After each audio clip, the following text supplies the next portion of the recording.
All right. Thank you so much, Lisa, for inviting me to this great seminar series.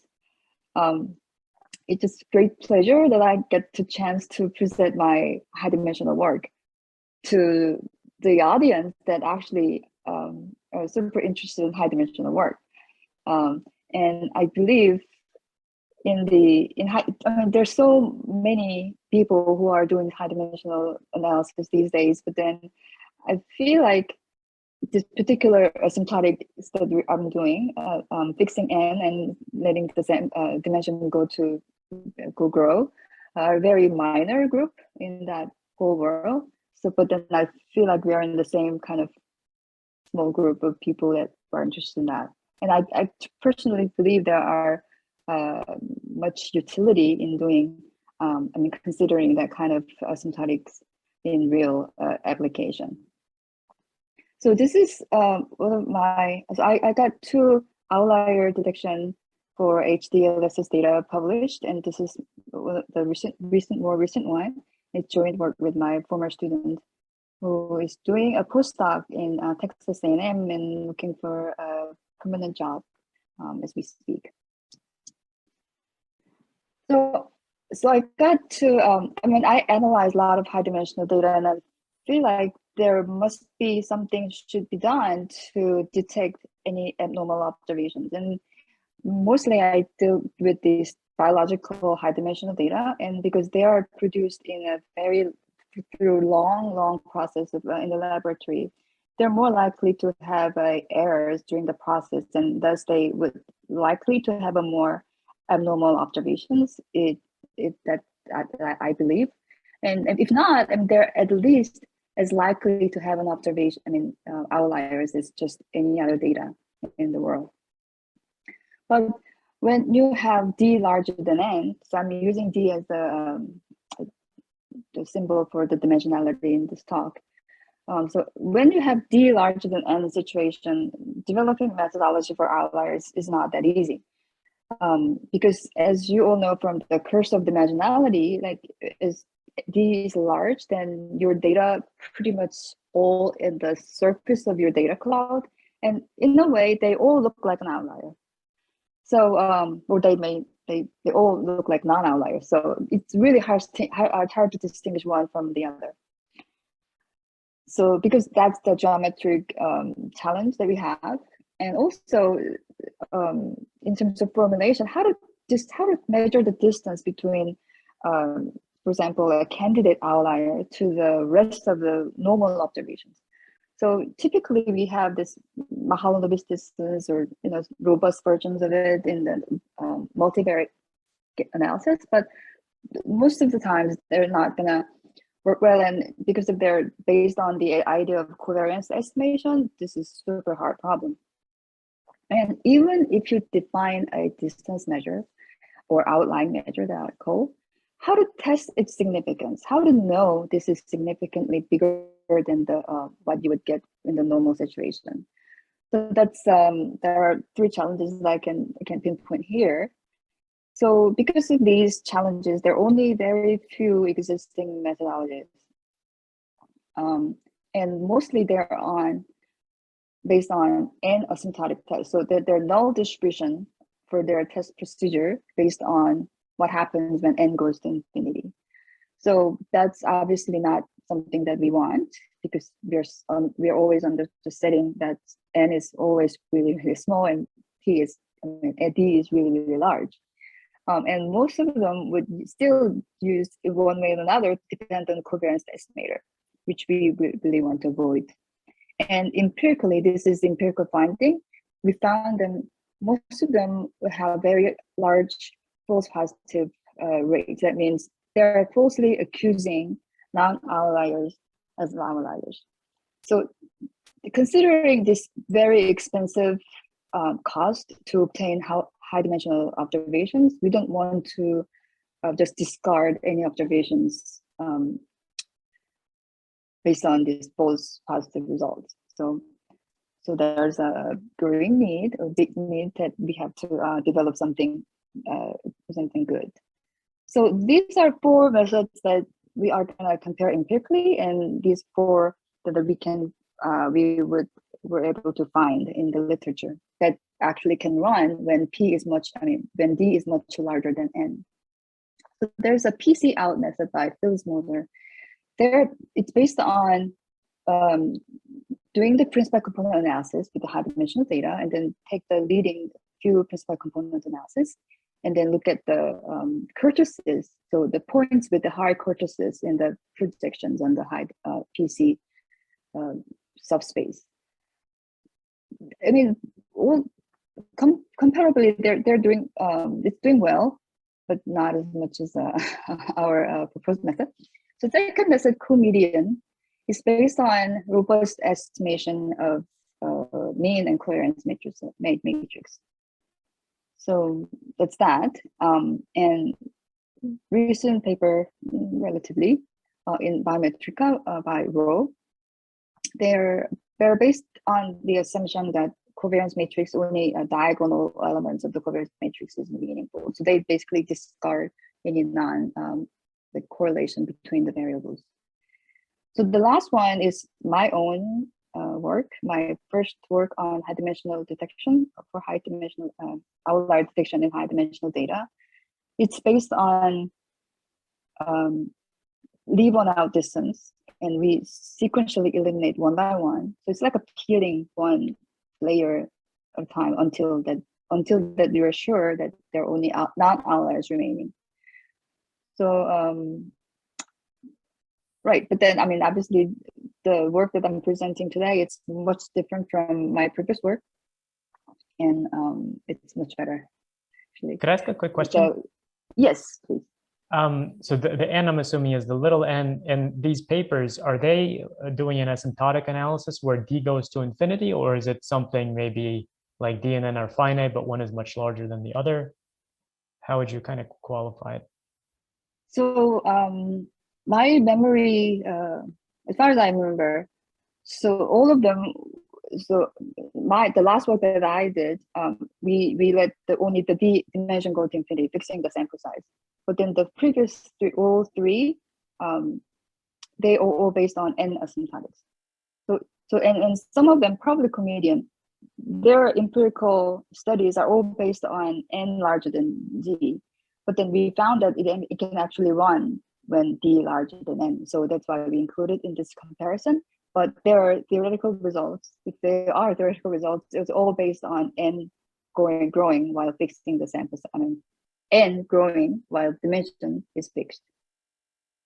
Okay, so they're not truly HDLSS. Right. That's the thing. Right. So okay. So the title, their methods say, oh yeah, this is for high dimensional data, but then their asymptotic scheme is most of the time it's growing n asymptotic. Yeah, we've been thinking a lot about. Oh, sorry, Lisa, go ahead. I was going to say, so it's high dimensional from an absolute standard. Like the D may seem like a really, really big number to me, but it isn't a really, really big number compared to the number of observations I have in order to do this test. Right. So I don't think they truly consider the situation that we have 10,000 dimensions with 100 sample size. I don't believe they were having that kind of situation in mind when they developed these methodologies. Okay. So sorry, Alex, to cut you off. Oh no, I was going to add something. We've been recently using this acronyms, these three acronyms that I like a lot. Lisa has been using them at least. H for when both are high, but one could be larger than the other, and vice versa. That's kind of the classic random matrix theory setup. And then the classical LH, and then we've been calling HDLSS HL. Right. Yeah. In fact, we have a drawing, like a childlike hand drawing that I made of these three regimes, and I've been putting it in talks to try and convey. I think there's a lot of confusion around what HDLSS or HL, as we would call it, actually is, and appreciate your emphasizing what it means here. Right, I didn't even explain what HDLSS acronym means, because considering the audience probably not necessary. But yes, right. So I need to stick with this rather long HDLSS acronym because that's where my academic roots are, and my advisor came up with the name, and I sort of want to stick with that. But anyway, yes, I believe so. Right. So there are, depending on the literature, you see N and P go to infinity together, versus the dimension only going to infinity while fixing the sample size. But yeah, it's all, but my experience tells me that in the end, the implication of the results, one way or another, they're very connected. I saw some phenomena they found using N and D going to infinity together. In that limit, they found something very interesting, and then we can verify that the same thing can happen when only D can go to infinity. But anyway, it's I guess I don't want to digress too much, so let me just move on. Right, so these all, except the last one that I did, they all rely on large sample approximation. All right, so let me just give a quick picture why this is a hard problem. So I have this toy data with 2000 dimensional Gaussian, very nice data with this simple covariance structure with the AR or regressive structure, and I have 90 observations, normal observations, and I added 10 abnormal observations, outliers, with the strong mean signal. And what I have here is I calculated 5 leading principal components, and I project my data onto that. And you see the pairwise projection. So this is projection onto PC1, the space spanned by PC1 and PC2, and so on and so forth. You can see mostly you want your PCA, principal component analysis, to reveal some meaningful structures in your data. But you can see, without without thinking about this this color that I put differently, like I obviously marked the outliers red and non-outliers blue. But then without that coloring, you would not know where outlier lies. So this is obviously very much hidden. But I mean, if you go to the more subsequent principal component analysis, you may find some outlier there. But as long as you can see the very leading principal components, it's very difficult to detect outliers from that. So the proposed procedure, we do this in 2 stages. First stage, to begin with, you have to have a certain upper bound number. So if I have 100 sample points, and I believe number of outliers would not exceed, for example, 25% of our data. So you have to have that kind of upper bound in your mind to begin. So based on that, in the first stage, we identify surely non-outliers first. And so we divide our data into 2 sets, one set containing surely non-outliers, the other set contains candidate outliers. So we do that with the new outlierness measure for high dimensional data. And we were able to prove that it has a sure screening property. So as long as the number that I have in mind, like the upper bound number, is larger than the number of true outlier, then as dimension goes to infinity, this procedure would be able to screen 100% of the outliers. So that's I will present later. All right. So once you identify non-outliers and then candidate outliers, now it's time to test each of these candidate outlier one by one. So we do that individual, basically sequential test, and to construct a hypothesis testing procedure, we have to know how to generate the null distribution. So we decided to generate the null distribution not based on some kind of n-asymptotic or d-asymptotic studies, but we're gonna do it with the random notation. So random notation we newly proposed in this work. but we were able to find some related work in the past. And with this procedure, we were able to prove that this power of this test, when d goes to infinity, the power goes to 1. Very nice results. All right, so let me begin with the what measure of outlierness that we choose to use in this study. So graphically, you can just only look at the graph in the bottom. So you have this triangle, they represent non-outliers, and then this little triangle, like on the right, that is a potential outlier.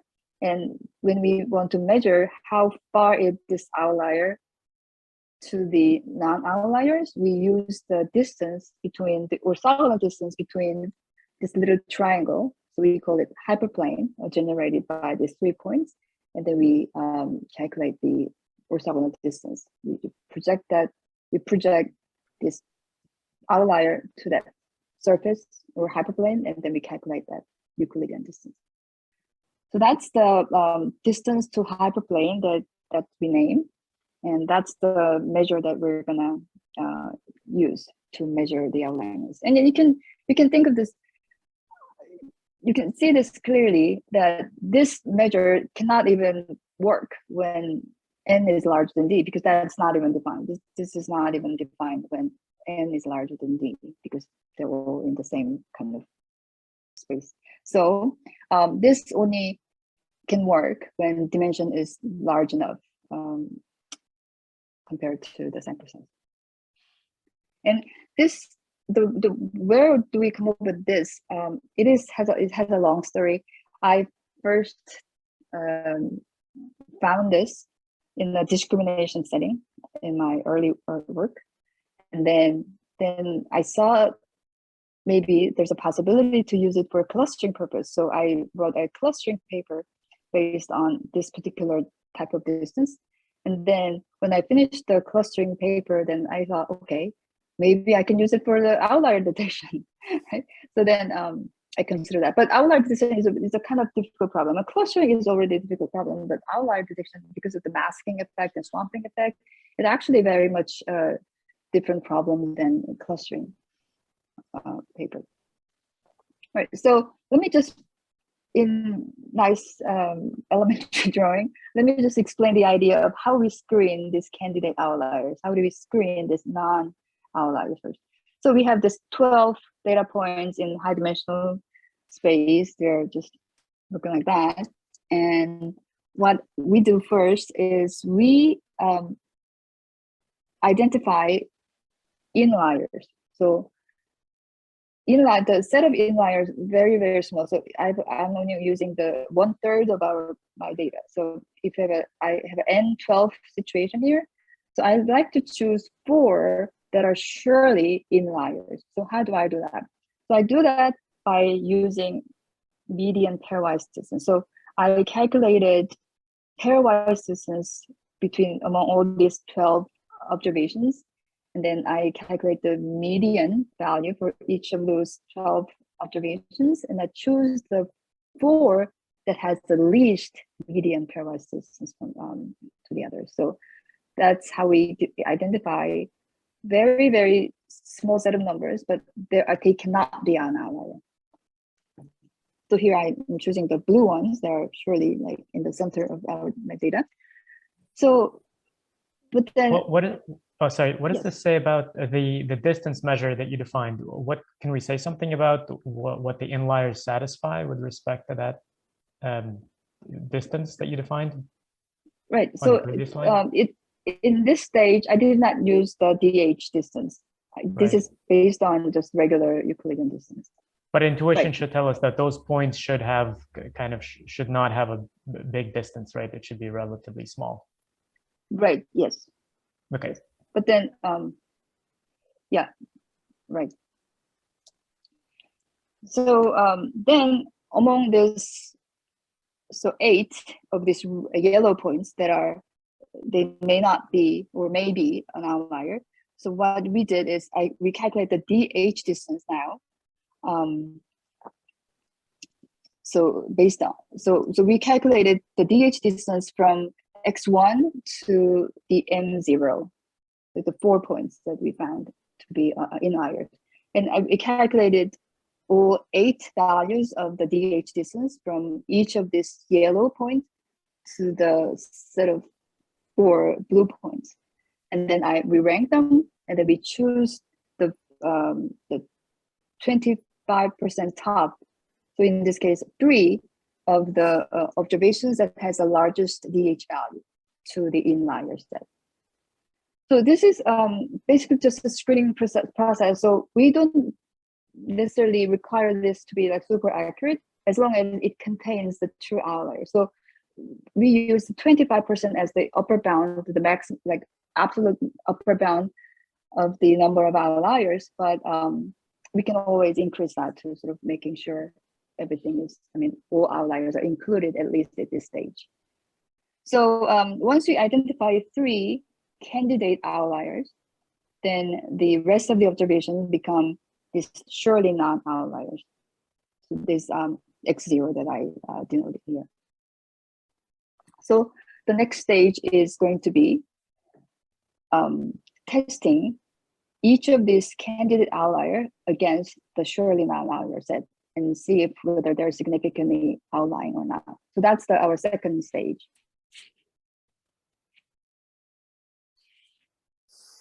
So testing outliers, this is where things are a little bit more interesting, I believe. So we want to test whether each of these candidate outliers are too far from the non-outlier set. And we are going to use the DH distance as the test statistic. But then the question is how to obtain the null distribution. How do we know what value, how this value would look like when there's no outlier? So we answered that question with random notation, and this is going way back to 1969 from this observation by Dempster. So if you have multivariate normal distribution with 0 mean and covariance matrix sigma, so there's this random matrix from Gaussian distribution, and we consider QR decomposition of this. So there are 2 parts. This blue XQ, it is known that it is uniformly distributed in a Spherical manifold, and XR is a sufficient statistic for sigma, which means the way I interpret this is this. So all this information about this particular parameter is in XR, and what XQ does is that it basically represents particular configuration of your data points, and they are known to be statistically independent of each other. So based on these results, what we can consider, this person, Langsford, actually did it under the normal setting. So what if we can, because we know the first part is uniformly distributed in this Spherical manifold, what about we randomly generate a random matrix from this manifold, XQ star, we generated it, and then we can construct new data, and that data would be distributed. We can interpret it as a randomly rotated version of X, but then this X star would be distributed exactly the same way as the original data.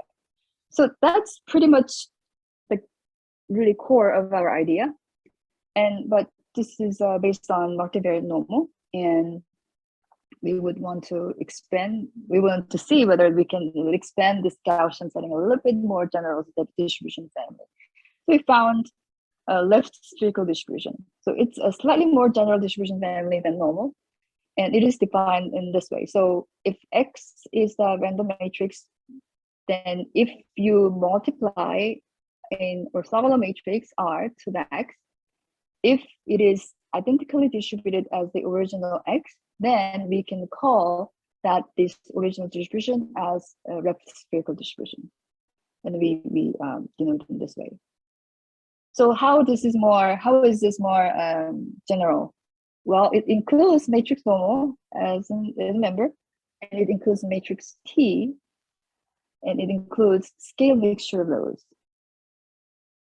And then we don't have to be independent observation, but can I ask something? Is this left spherical distribution The same thing with left invariant R measure? Yes, yes, believe so. Okay. So that's basically gives a reason why how we can do this randomization test. So for a given statistic based on the data, we uniformly generate orthogonal matrix from this Spherical or this orthogonal matrix space, and then given or conditioning on the original data matrix X, we can think about distribution function of that as, so it's a conditional distribution on X with the conditional distribution of T, the test. This is going to be the test statistic, but we can consider this as any kind of statistic that we consider at this point. So that's what we call rotation distribution. And this is a very simple idea, but then what we can do is, you can see they're all, if this happens, it should be zero mean, because but then in general situation, in practical situations, we cannot have zero mean always, right? So for non-trivial mean, so this non-trivial mean actually includes a regression setting. So if you have a certain covariates to deal with, this is how we can handle the situation. So if there's a non-trivial mean, when the mean vector or mean matrix is spanned by some M0 full rank matrix, then we can modify this orthogonal transformation in this way so that we can still have this nice property that we have on the previous slide. So this is just a way to take care of non-trivial mean situation, including regression or non-zero mean situation. So in our outlier detection problem, we consider, obviously we have non-zero mean situation. So we M is obviously rank 1 in that case, if we have this constant mean vector. Can I ask a question for like a working definition of an outlier? It feels like in the beginning, the example you showed is sort of more like a mixture of two normals, right? And we qualify an outlier based on sort of the mean of one of them. Is that the kind of intuition you're using? I'm gonna give you a theoretical setup for outliers maybe in the next few slides. Oh, okay. Okay. Mm-hmm. Yeah. Great. I think that would answer your question there. Right, so with that slightly expanded version of the rotation test, we call it subspace rotation, because actually we rotate in the so without mean consideration, we just rotate in the entire n space. But then with the non-trivial mean, we actually rotate this thing on in the space that is orthogonal to the mean space. So we call it subspace rotation. But anyhow, so the subspace rotation distribution is easy to see. It is unbiased estimator of the true distribution function of the statistic T, in the sense that you can just take an expectation and it becomes the distribution function of T. So this is a way to justify with this random rotation, we can generate a null distribution of the statistic. Basically, that's what it is. And this is the formal expression of the test procedure. This is testing. And then based on the results from theorem 1, we can show that the p-value of this test is uniformly distributed nicely under the null. And because of that, the size is exact. Size is the size alpha test. We can control the type 1 error at alpha.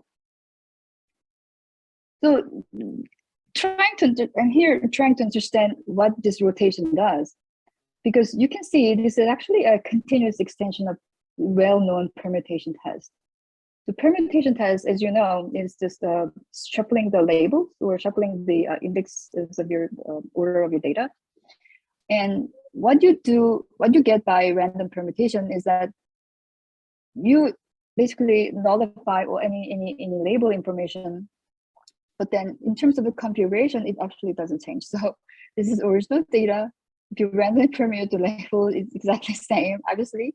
But what we obtain by random rotation is that we can actually perturb the geometric configuration of data while we're preserving everything else, like everything that is important, like volume of the data. Where basically what you can see is randomly rotated data have exactly same first and second moments as the original data, but the configuration is different now.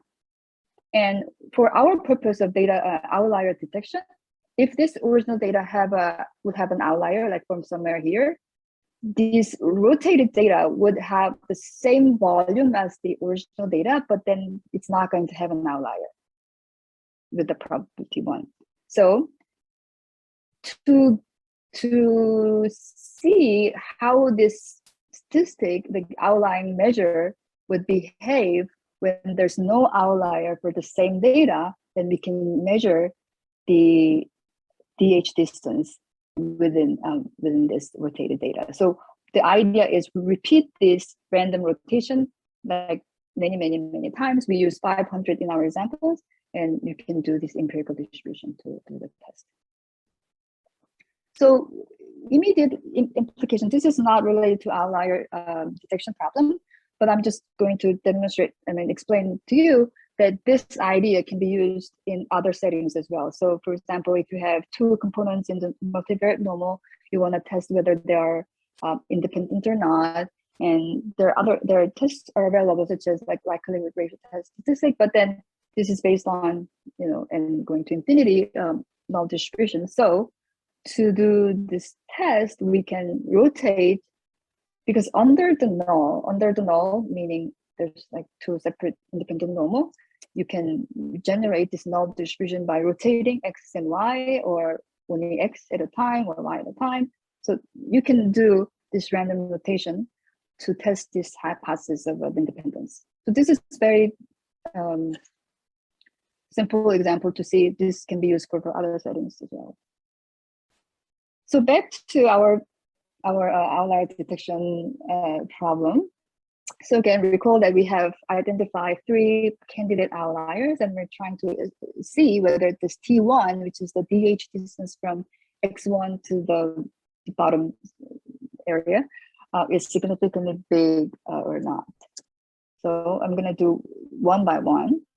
So what we do is we set aside this the observed value of the DH, and then we construct this data that contains the non-outliers plus the one candidate outlier.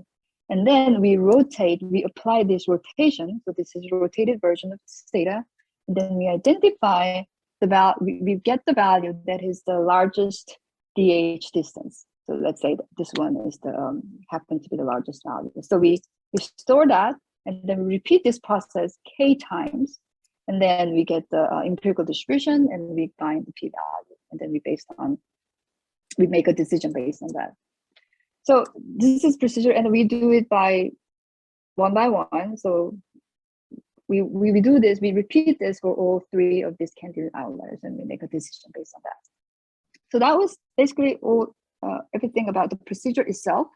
But let me explain to you the theoretical framework that we're using to justify our method. So here we represent non-outliers as x and represent outliers as x0. So there you can, because every outlier means it's from the different distribution as x, right? That's the outlier. That's what outlier means.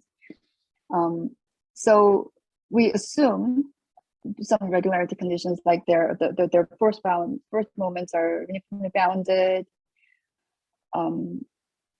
So this is about the outliers, non-outliers. They have their variability approaching sigma square. So sigma square you can consider as this scatter among non-outliers, and then tau square is the scatter among the non-outliers. So I guess it's natural to think that outliers are more scattered than non-outliers. So tau square probably larger than sigma square, but then there are two types of outliers usually people consider in the literature. First, location outlier and scale outlier. So location outlier means sigma square and tau square are approximately same, but then their means are different. So here the the second condition is about their location is about mu square apart. So if mu square is non-zero, that indicates location outlier. But if mu square is 0, so there's no difference in their means, but then the scale parameter is basically larger than the non-outlier, that would imply scale outlier. So we consider both scenarios in this in the simulation setting. And we have this condition with the row mixing, basically says that the variables should not be correlated like crazy. Should be decent amount. We allow a decent amount of correlations among the variables. Can I follow up very quickly? Because this was the definition of the outliers that I was asking about before. Is it fair to say that when mu is greater than 0, like this first line is kind of like a clustering almost? And you mentioned this sort of, the origins of this maybe kind of go back to clustering. Like the way I see it, the mu part, the first line, kind of refers to a clustering effect, and the outlier in a more traditional sense is the difference between the sigma and the tau. Is that a fair kind of way to think about it? Yes, right. Right, so the settings are pretty much similar, even though if I recall my clustering work with the basically same kind of asymptotic study there, is that there was a size requirement of the cluster size. So because in outlier we have very few number of outliers, we may have very few number of outliers, and then it's identifying them as a group is a sort of very, very difficult problem. And in the clustering setting, we require that they actually form a well-defined clusters to be found. Okay, thank you. So this high-dimensional asymptotic setup, when you let the dimension go to infinity, this is the picture that I have in mind when I think about this. It's well-known HDLSS geometry representation, originated from Peter Ho's 2004 paper. So the idea is, as the dimension grows to infinity, the samples, the data points will be forming a regular simplex. So in this case, these 3 points they're gonna form a regular triangle. But then if you have some other point that we consider as an outlier not from the same distribution, we're having this kind of tetrahedron structure. And with these parameters that we imposed, you can analytically calculate the actual distance between the edges. So among the non-outliers, they have this amount of distance in between. So this is scaled by d, by the way, and the distance between non-outliers and outlier and non-outliers, this is about this. So based on that kind of consideration, we were able to show that the screening procedure that we had as a stage 1 have a sure screening property. So the probability that our estimated set, not outlier set, would contain the true set of outlier is 1. The limit is 1. If, okay, so this is interesting condition, if the mu square plus tau square is larger than sigma square. So you can actually see this includes both location outlier setting and true scale outlier setting, because location outlier means they're the same, but then mu is non-zero. And the scale outlier means this is a 0, but tau is larger than sigma. So it contains both of the scenarios. And n0, which is the number of non-outlier, is larger than the number of outlier plus 1. It's very, very, very mild condition, I think. So we empirically sort of establish this Schur screening property. So you can see the Schur screening rate goes to 1 with the very decent dimension. This is the case with the scale outlier, and this is case with the location outlier. Obviously, if you have more outliers, so this is total sample size 100. If you have 30 of them with outlier, the Schur screening rate goes to 1 very slowly. But I think it's very, very tough situation that you have 30 outliers out of your 100 observations. That's probably too much to consider in real life. All right, so right now the test procedure. So if this is the p-value of our test procedure, we were able to prove the power goes to, or p-value goes to 1 under the law, and the p-value goes to 0 under the alternative, which means power is going to 1. So I'm gonna not gonna give you any proof or anything, but let me just give you this picture so that you have a better understanding of how rotation works. So rotation geometrically is very, very interesting interpretation. So the red triangle that you see is our original data. So you have 2 non-outliers on the left. So these are the non-outliers, and this is our candidate outlier. So they're forming this triangle, and we are rotating. So if you apply the rotation, you're gonna generate this dotted triangle. So we have 3 of them just for demonstration. So what we can show is that these triangles, the original triangle, rotated version number 1, rotated version number 2, rotated version number 3, they all share the same Steiner ellipses. The inner ellipse and outer ellipse, they all in the same kind of ellipse. Their vertices are in the same outer ellipse, and then they're forming this inner ellipse, in Steiner ellipse. So this asymptotic power going to 1 basically means that the DH distance from this point to this line, which is about this much, is the absolute maximum that you can get, considering all the other triangles that you can construct within this Steiner ellipse.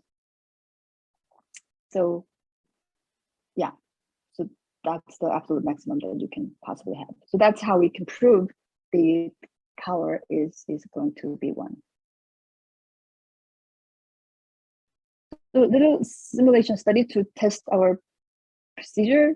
So we try normal t, so that would be under, so t as a degrees of freedom 4, so it's very heavy tail multivariate distribution. And then we also tried Gaussian cupola with exponential modular to test what happens, the assumption is not going to be satisfied. So that's our one example, that what happens if not normal, if not t. And dimension is 1,000 and sample size 50 or 100. Number of outliers, we put 0 outlier, we put 4, and we put 15. So this is a really high contamination case. And number of rotations, we have 500, and the size of the candidate outliers we fixed at 25%, and our test level is 5%. And then we consider these 3 types of covariance structure: autoregressive, compound symmetry, and geometric decay. Especially this compound symmetry setting, actually it directly violates our assumption. The row mixing condition, it violates that. So what happens, it's very interesting to see what happens when this compound symmetry structure. But I don't think it is super realistic. This means like all the variables have exactly amount of the same correlation among the variables. It's really kind of too unrealistic, I believe. But anyway, so this is the result. So I'm showing only the result when sample size 100. and the number of outlier is 4, and there are 5 different methods that we consider, and the 3 bars represent the 3 different covariance structures, and the blue area means it's true positive. So it means you want to have full blue here.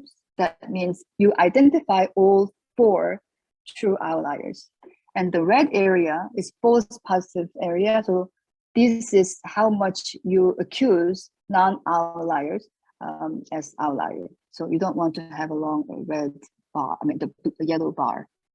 So you see our procedure has a slightly larger false positiveness in the CS covariance structure. So this is, remember, this is a setting that our assumption is not met. But compared to the other guys, I think we are decent. In my own method, it's not that bad.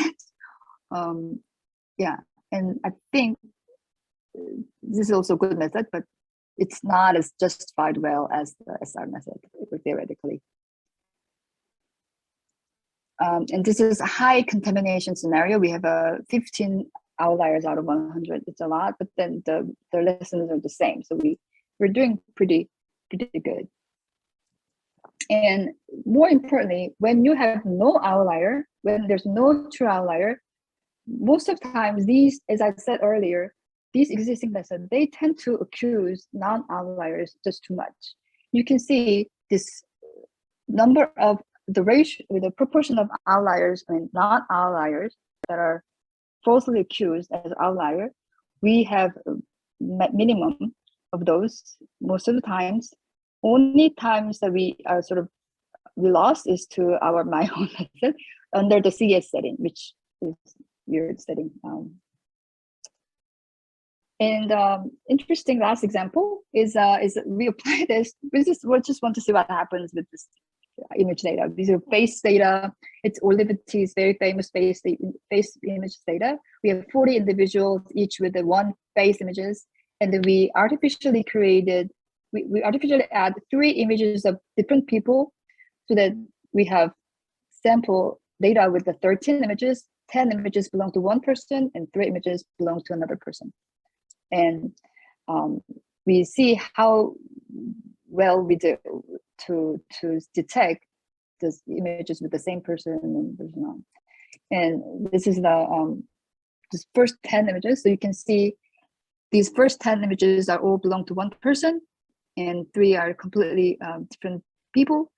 But the red text that you see is the methods, name of the methods that detect this one is an outlier. So you can see SR, COM, PCO successfully detect this person is not from the same, this image is not from the same person as these 2, is these 10 images. And the number that you see is basically summary of those results. And we have a very, very low false positive rate. So we're very happy about that. So I guess my time is almost up. So conclusions. So I believe this is a very effective method and with a good theoretical justification. And my asymptotic study support the the empirical success. But then in the future, I'd really like to take a further look at the distributional assumption. It's rather, to me, a little kind of too strong.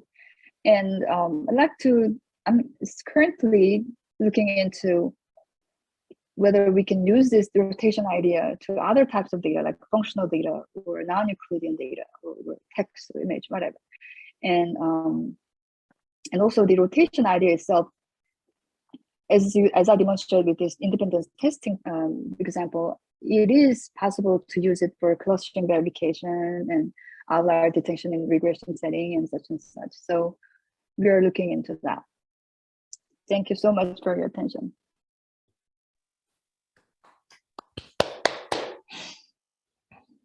Wow, thank you. Thank you so much. That was a beautiful talk, and I loved the images at the end. Of course, we have also this idea that we can apply methods maybe in machine learning the way you were doing. So hadn't seen that anything like that before. So very happy. Does anyone have questions? I have questions. Yep. Oh, we all do. Okay, lots of questions. Let's go. Maybe can I go first? I wanted to try to figure out what your distributional assumptions were, and you showed us some assumptions. I don't know if that was all of them, but as I was following along, it seemed like the intuition and the examples all kind of used central distributions that, you know, like elliptical distributions or some. So do the results apply to distributions that would, for example, be bimodal, where you had two distinct groups of clustering? Because it seems like some of the ways you were describing it, it's not clear that the ideas would be effective in those kinds of situations. And, you know, that wouldn't be that unexpected if you had face detection data or something like that. Right. The question is, the distribution assumption is basically non-outliers are from the single distribution, single elliptical looking like distribution. Right. So whether this approach would work if you have two or maybe more clustered, so if you have clusters in your data and then there's a few outliers outside these clusters. I believe empirically, even though our theoretical setup actually is not about that, but I believe as long as the clusters are tight and then outliers are far enough, far away from those clusters enough, it should be able to be, we should be able to detect them. But empirically, we haven't tested that out. And your theorems, though, they assume elliptical distributions? Yes, they're very close. It's practically they're the same. Yes. Okay. It feels like, just to pick up on that point, it feels like if one is to break down, maybe not the what am I trying to say? Now I'm going to get confused. I'm going to start. I'm going to try to explain what I'm thinking. But I guess maybe a simple way of saying it is that, is there some way to use the dimension in its growth and the CLT to maybe say that once D gets large enough, the data is normal looking anyway? Is that something that could potentially give you that relaxation of the distributional assumptions, or does that intuition not pan out? Do you believe that? Is that a question for me? Yeah. Oh, yeah. I mean, that's kind of, from what I picked up, I feel like that's what things look like to me. Yeah, I feel like if I were to write down the data generating process and say, you know, the dimension is high enough, I could look at the elements of my, you know, well, here I'm going to get stuck a little bit. But I have a feeling there's some kind of way to leverage a CLT and say that, you know, things look normal enough once the dimension gets high, but maybe that's just wrong.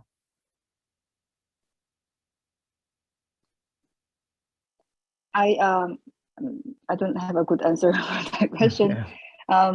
Yeah, there's a, I'm trying to think. So I guess to use CLT, so I guess you have to have, are you thinking about N is a being decent size so that we can apply CLT? Or, no, I'm thinking of N small, but I'm thinking of a CLT in terms of actually D, so D large. Oh, okay. And I think things become clear here if we actually assume like we've done, and sort of, I think the reason for kind of me suggesting this is that if you assume some kind of a data generating process like we usually do when we come at it from the finance perspective, and we use like a factor model, there's a really great link between factor models and the HDLSS data sets, but they are analyzed very differently. I feel like if we were to write down a factor model, I think some of these things would maybe, I think it would be clear how to leverage a high dimensional setting to say a lot of things start looking normal once the dimension gets large. and the sample size can still remain fixed and small. But I think you would need some pen and paper and a couple hours maybe to see if that's a reasonable. Yeah, right. I now see your point, right? So if the data are generated under, so the setting that I have in this work is actually there's no factor at all. So each of these individual variables, they're doing their own thing. They're contributing to the signal as the dimension is growing and growing, right? So, but then if you impose a latent factor structure, but then if you are able to estimate those factors out well, then the remaining signal will be sort of collapsed into so that we can apply CLT. So actually, I did some related work on that perspective.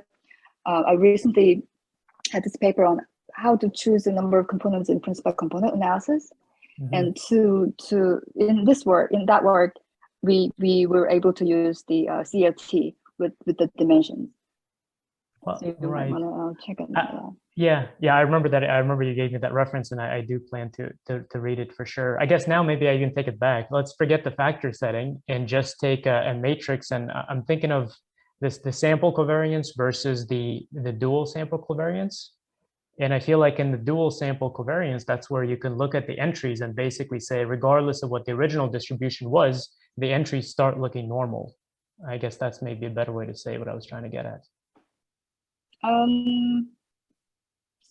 Yes, but I guess the entries of the dual covariance matrix looking like normal, I guess it should be also rely on some assumption for that to happen. CLT, that's where the CLT comes in.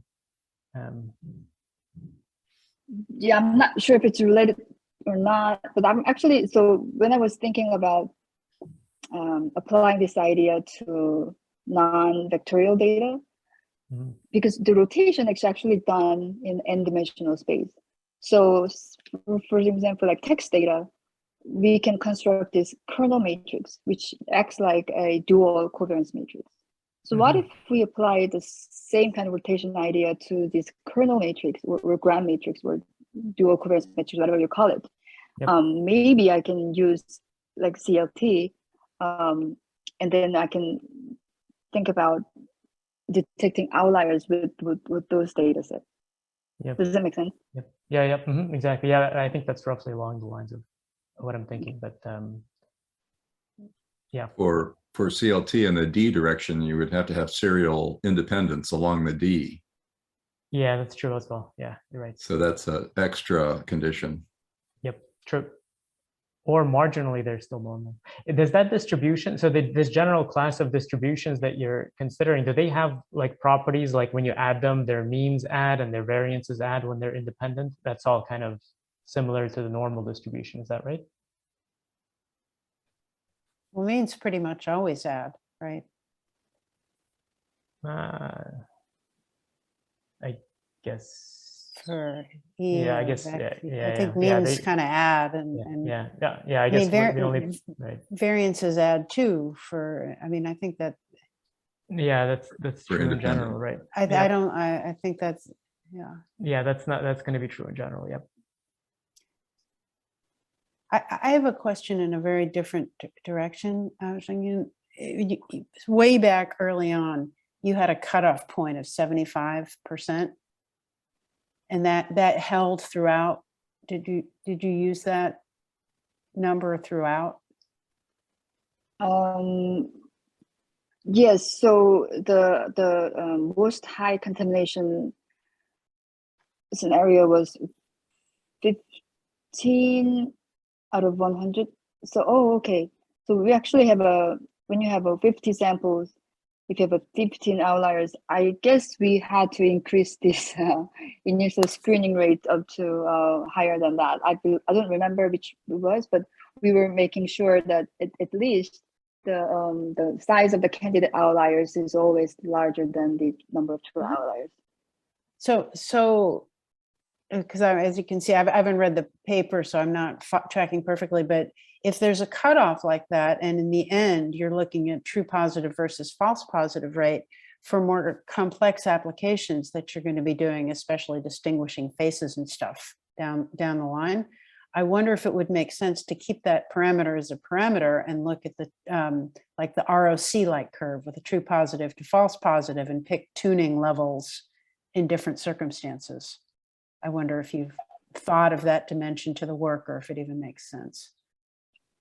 Right, I think it's a great point, especially under these weird settings with there's actually clusters in the data.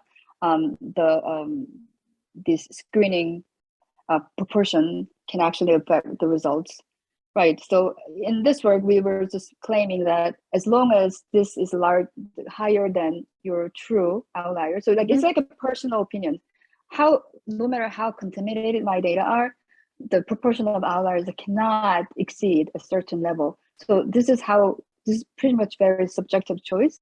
But then in practice, you might not have a good idea. So yes, this can be, I guess, tuned and then investigate with the ROC curves and stuff like that. Yeah, it's just another dimension to the analysis that would depend on what kind of data we're looking at, what kind of application we want. Okay. Any more questions? Just to clarify my previous point, I didn't mean that means, obviously means add and variances add. I meant, does it stay within the same parametric family? That's the question, Yeah. right? Just so right. So the question is whether those, when you add them, do they stay within the same parametric family? And I guess that must be the case here for this more general distribution. Is that true? It's for me. Yeah. Oh. What were those distributions called? Left something, right? Yeah. The ones that generalize the normal. Like when you add them, does it stay within the same family? Like when you add just adding like a mixture. Yeah. Right. Yeah. Okay. Sorry. Right. I now understand. Yeah. So the mean have to be the same. The means have to be the same to be stayed in the same family. But then variance can be different. Okay, that's surprising actually. Okay.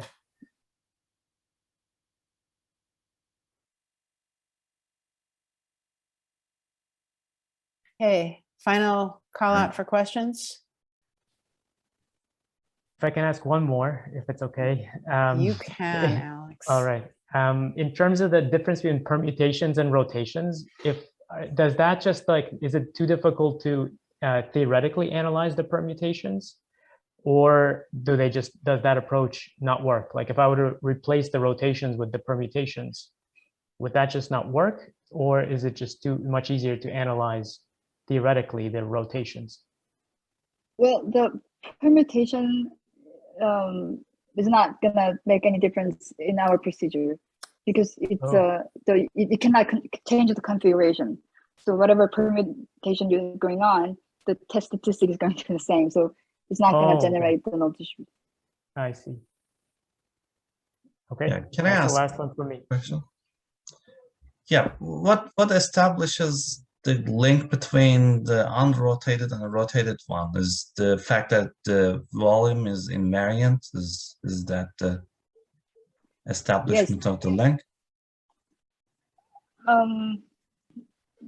The volume is intact, so I'm not sure if I understand your question. Yeah, so you're using the different random rotations to come up with different configurations, and so what is the role of volume being invariant in the analysis? That's a good question. I don't really have a good intuitive answer for that, but what we observed in our the procedure of this study is that for high-dimensional data, when you calculate something with n observations, and then when you calculate something, same thing with n+1 observations, they are in a completely different scale. You cannot compare. We can compare these things. So the goal here is that by rotating, we want to at least make sure they're comparable. So comparable So what would happen if my data don't have an outlier? What would it look like if there's no outlier there? So more like you're trying to create this imaginary data, and one way to maintain the original property of our original data is maintaining the volume or second moments. I mean, I guess so it depends. how does it maintain the blueprint of outliers with the volume being invariant? So we are basically not eliminating. So we are basically making outlier no longer an outlier by rotating. Okay. Yeah. I see. Okay. Yeah. So you're trying to get a null distribution. Okay. Yes. Yes. Exactly. All right. Thank you. Thank you. Thank you all for very great questions. Thank you for a great presentation. If you have a paper that we can post with this recording, we'll certainly listen to the recording during our seminar time and try and send you more questions. If there's a paper we can send out, all the better, we can post that too. Okay. I'll send you the paper. Yeah, my sincere thanks for your joining us, and thank you everybody. We've got far-flung group, people in Florida, California, Korea. It's wonderful to have such a wide reach. And Sang, thank you for recording, and really great. So have a good rest of day, evening, whatever's coming next for you. Thanks. It was great to see everyone. Thank you. Thank you. Thank you.